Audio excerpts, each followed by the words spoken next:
You may notice something missing here. Is it any sense of normalcy or rationale on this YouTube channel? Well, yeah, that has been lacking for quite some time, but I was talking about with this Lego set. This car ain't got no windshield. Hello everybody, I'm Josh, this is Josh Build Stuff, and today we're talking once again about McLarens, which seem to be a favorite of Legos lately. They've been making a lot of McLaren related stuff. Not that I'm complaining, I also like McLarens a lot. Today we are specifically talking about the McLaren Elva from Lego Speed Champions. This set just came out at the beginning of June in 2021. It contains 263 pieces and only costs 20 bucks. If the Elva sounds familiar to you, you might remember that we already reviewed the tiny Polybag version of the same vehicle, and if it were up to me, I would honestly gladly take a small Hot Wheels size version of every new Speed Champions car that comes out. We'd get the $20 version, we'd get the little $5 version. That would be a lot of fun in my opinion. Also, if the Elva sounds familiar to you, it might be because you are French and you have muttered the phrase "she goes," because apparently Elva in French means she goes, which is an odd way to describe like your race car. You're like, hey, is it a quick race car? Is it fast? And you go, she goes. Kind of a lackluster descriptor, if you ask me, but it sounds cool to us ignorant Americans. Ooh, Elva, very nice, very cool, very fast sounding. That's how Americans sound when they're describing cars, apparently. I will, of course, give my full thoughts on this set, but if Elva means she goes, she cannot goes until we builds. That old adage. She goes, we builds. Let's speed build this set. The build for this set is very similar to those of the other Speed Champion sets, but I recognize not everyone is like me and they're not all building a bunch of Speed Champion sets back to back to back, so there is still a lot in this build worth appreciating. It'll only take an hour or so to put the whole thing together. It's got some really nice building techniques, as do most of these sets. There are minimal stickers compared to a lot of Speed Champion sets, and I mean, if you're just a collector of pieces, there are a bunch of great looking parts in this beautiful blue color, so something for everyone when it comes to the build for this set.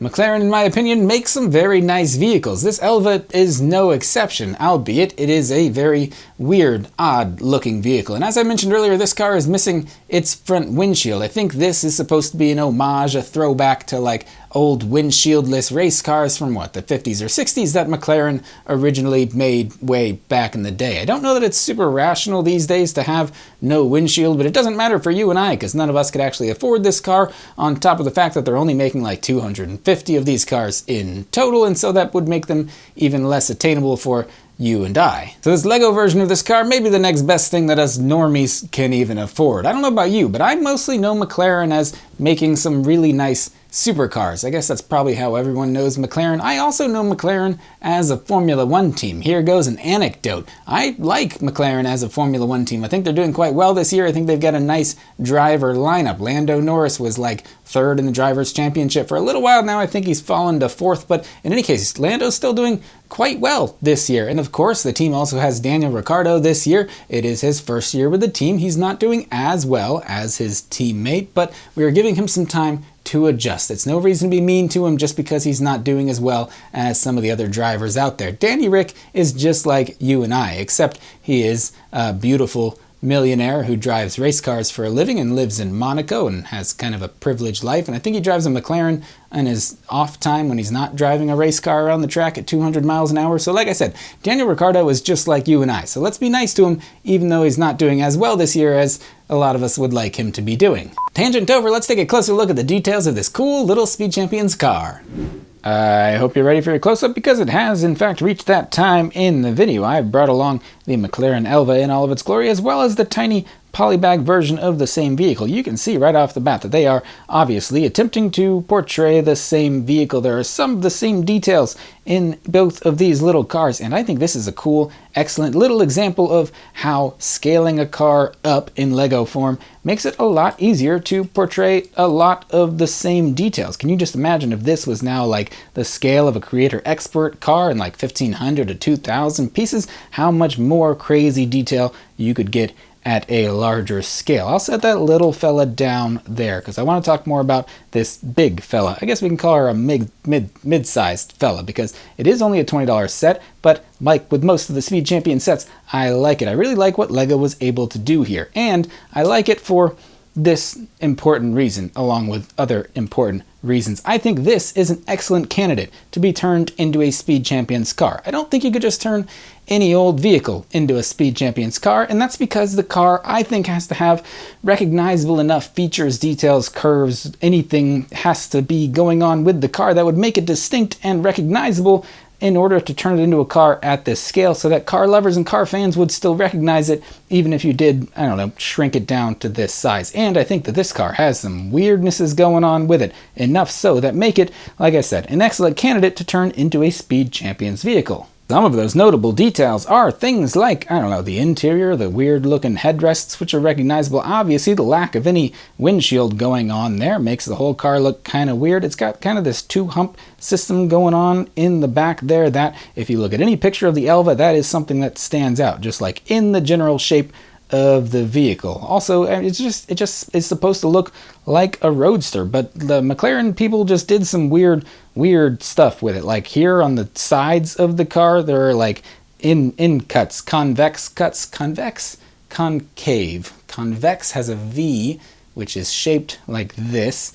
I don't know the difference between those two, and I'm not going to look it up, so if this is still in the video, then it means I didn't look it up and go back and correct what I just said. I like the overall shape of this car. I said that with the small version. I'll say that again with this big version and say it again for you right now. I like the overall shape of this car. I like the front and back ends of Speed Champions cars. Those are always, in my opinion, the coolest parts of these little sets. And look at this fun little detail. For the taillights on this car, those are actually little trans red Lego axes. You can see they're clipped in that part there, and then just the little transparent bit sticks out the back. I think that is a super cool little detail included in this car. We've got minimal sticker usage on this car. I think they're done rather tastefully, especially as compared to some other vehicles. I don't want to name any names, but there are some printed pieces on this set, like these seat back pieces here. Those are both printed, which is why they're a slightly different white than the headrests right behind them.